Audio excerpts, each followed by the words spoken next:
Salut à tous, c'est Récap de film. Aujourd'hui, je vais expliquer un film de science-fiction de comédie russe intitulé Not Perfect Man. Spoiler à venir. Attention et prenez soin de vous. Aimer et s'abonner peut être simple pour vous, mais pour nous, c'est très précieux, alors, merci beaucoup pour votre soutien.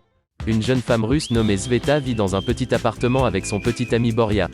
Sveta a récemment quitté son emploi dans une salle d'exposition automobile et passe actuellement un entretien pour un emploi dans une entreprise de robotique de plusieurs millions.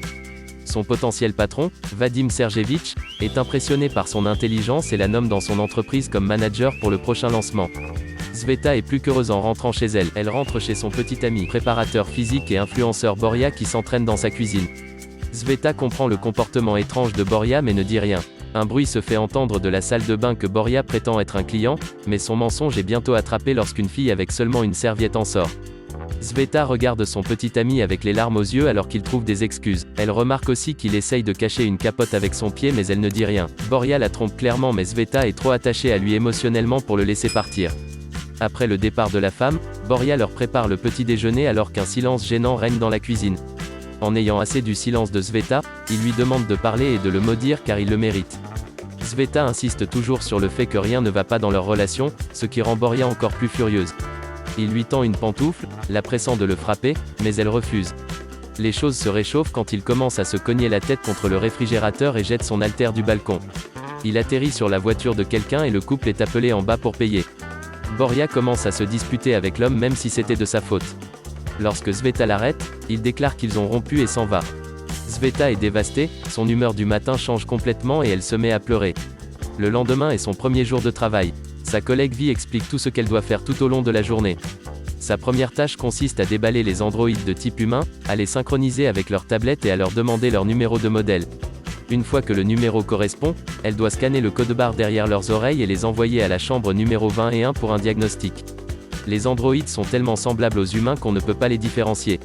L'entreprise leur a donné toute leur personnalité et une chose spécifique pour laquelle ils sont doués afin que les consommateurs puissent en acheter une en fonction de leurs besoins. La première boîte que Sveta ouvre est un entraîneur de fitness bien construit. Sveta prend soigneusement la tablette à côté de lui et l'y relie. Son cou, qui était en fer jusqu'à présent, commence à se transformer pour ressembler à un humain. Lorsque le robot ouvre les yeux, il fait sursauter Sveta. Elle est confuse quant à ce qu'elle devrait faire ensuite, mais le robot intelligent la briefe. Sveta fait ce qu'il dit et l'envoie pour évaluation. Ensuite, elle ouvre une boîte avec un beau modèle à l'intérieur. Elle aussi est aussi intelligente que le premier gars. À sa troisième fois, Sveta maîtrise le travail et le fait efficacement. Elle déballe un cuisinier, un leader politique, une femme de chambre et d'autres robots. Cependant, ses compétences sont mises à l'épreuve lorsqu'une boîte avec un ami ne veut pas lui dire son numéro de modèle. Il refuse de se lever et dit qu'il vient de faire un rêve vraiment horrible. Sveta pense qu'il pourrait avoir un défaut et lui demande d'aller dans la salle d'évacuation mais il déclare qu'il a peur et la serre dans ses bras. Elle appelle Vi et l'informe de la situation. Il ne la croit presque pas jusqu'à ce qu'il voit l'ami par lui-même. En vérifiant, il découvre que l'ami a le numéro d'erreur 102. Le robot a peur car cela pourrait signifier qu'ils vont le démolir pour créer un nouveau robot meilleur. Il se met à pleurer sur la brièveté de sa vie. Même en pleurant, il complimente la beauté de Sveta parce qu'il ne peut s'en empêcher. Flirter et être amical est codé dans son programme. Leur patron Vadim Sergevitch est appelé pour le verdict final de la situation. Il veut renvoyer le défectueux au Japon mais Sveta riposte, disant qu'ils peuvent le vendre à prix réduit en raison du défaut. Vadim Sergevitch accepte et lui demande de préparer les robots pour les clients potentiels.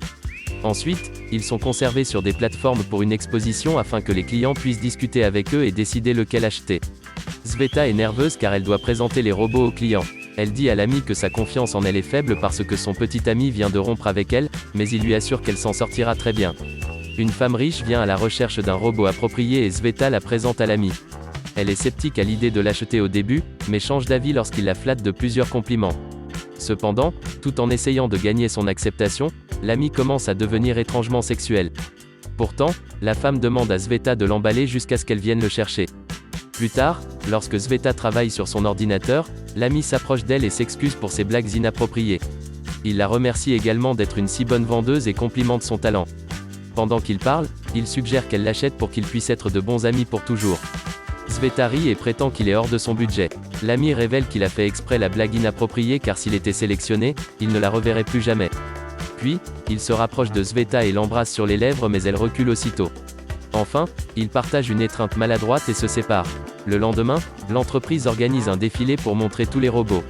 Le spectacle est un succès et la plupart d'entre eux affichent complet rapidement. À la fin de la journée, Vadim Sergevitch est ivre et ne peut pas rentrer lui-même en voiture. Vi propose de conduire Vadim Sergevitch et Sveta chez eux. Sur le chemin du retour, Vi invite Sveta à un concert dans 4 mois. Il est évident qu'il a commencé à l'aimer. Il chante des chansons tout au long du voyage. Lorsqu'il arrive à l'appartement de Sveta, Vadim Sergevitch insiste pour l'emmener dans sa chambre bien qu'il soit ivre. Il s'endort sur le canapé, alors Sveta ne prend pas la peine de le réveiller et s'endort elle-même. Lorsqu'elle retourne au travail le lendemain, elle est surprise de voir que la femme a déjà emmené l'ami. Bien qu'il s'agisse de sa première vente réussie et qu'elle devrait être heureuse, quelque chose ne va pas. À ce moment-là, elle reçoit un texto de l'ami. Il lui a envoyé une vidéo la remerciant d'être son ami même si ce n'était que pour une journée. Il récite même un poème écrit pour elle. Sveta reste épris après l'avoir écouté.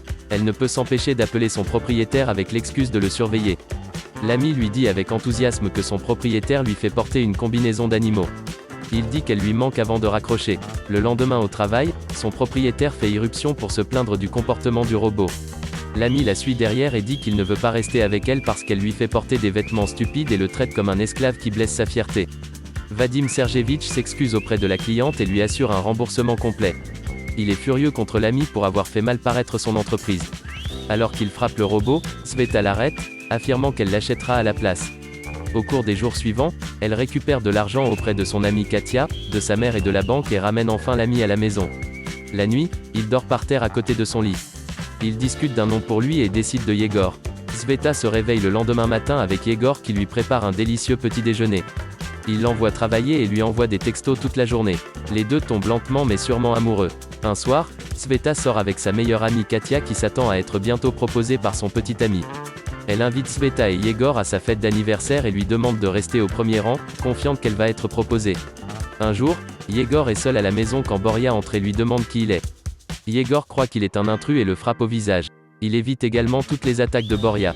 Voyant sa personnalité unique, Boria le défie dans une compétition de pull-up et la diffuse en direct à ses millions de followers. Un Yegor innocent accepte de concourir. La vidéo en direct devient virale et de nombreuses personnes la rejoignent. Sveta la voit également et se précipite chez elle pour trouver Boria et Yegor ivres devant son immeuble. Elle coupe l'alimentation de Yegor et l'amène à l'appartement. Elle est furieuse contre lui pour avoir traîné avec son ex-petit ami sans sa permission. Yegor lui demande si elle est toujours amoureuse de Boria, clairement jalouse. Sveta réalise ce qu'il ressent et les deux s'embrassent pour la première fois. Ce soir-là, ils se rendent à la fête d'anniversaire de Katia et la rencontrent. Le petit ami de Katia lui demande de venir sur scène mais ne lui propose jamais. Elle perd patience et lui demande la bague, s'embarrassant devant tout le monde. Puis, elle court vers l'arrière-salle, pleurant à propos de l'horrible nuit. Sveta la suit derrière et fait asseoir Yegor avec elle pendant qu'elle va rencontrer le petit ami de Katia. Boria est également à la fête et montre tout en direct à ses followers. Le petit ami de Katia dit à Sveta qu'il est gay, ce qui est également entendu en direct sur Instagram. Ils vont dire la vérité à Katia mais la trouvent en train de donner une faveur sexuelle à Yegor. Sveta perd la tête et frappe Katia avec une bouteille. Cependant, elle bouge au dernier moment et la bouteille frappe Yegor, lui brisant la mâchoire. Sveta le ramène chez lui et invite Vi à réparer son visage. Quelque temps plus tard, elle enlève le pansement de son visage et voit que Vi a complètement changé son visage. Sa journée empire lorsqu'elle se rend au bureau et se fait virer à cause de la vidéo en direct de l'événement d'hier qui est devenu viral sur internet. Même en se faisant virer, elle demande un nouveau visage pour Yegor mais Vadim Sergevitch la congédie. Alors, elle prend l'aide de Vi et se faufile dans l'entrepôt la nuit. Il parcourt le modèle des boîtes et trouve enfin celui qu'il cherchait. Mais leur plan tourne mal lorsqu'il réalise que Vadim Sergevitch les a observés sur un lit avec le robot modèle. Il licencie Vi de son travail pour avoir fait venir Sveta mais leur laisse le visage de Yegor. Sur le chemin du retour, Sveta se sent mal pour Vi mais il lui assure qu'il trouvera bientôt un nouvel emploi. Il est amoureux d'elle mais sait qu'ils ne peuvent pas être ensemble à cause de Yegor. Sveta rend à Yegor son ancien visage et les deux commencent à vivre comme un couple heureux.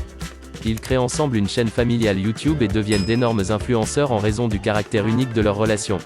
Un jour, Yegor propose à Sveta sur Instagram en direct. Elle dit oui et saute de joie. Dans la scène suivante, Sveta marche dans l'allée pour épouser l'amour de sa vie. Le pasteur est une belle jeune femme. Elle demande à Yegor s'il prend Sveta comme femme mais au lieu de dire oui, il flirte avec le pasteur. Sveta perd patience lorsqu'il lui demande son numéro. Humiliée à son propre mariage, elle rentre chez elle en courant.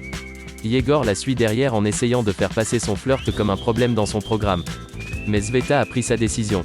Elle pleure et lui demande pourquoi il lui a fait ça, mais Yegor s'en prend à elle, la traitant de faible.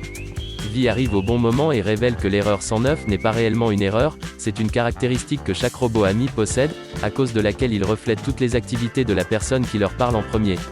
Ainsi, jusqu'à présent, Yegor a été le miroir de Sveta.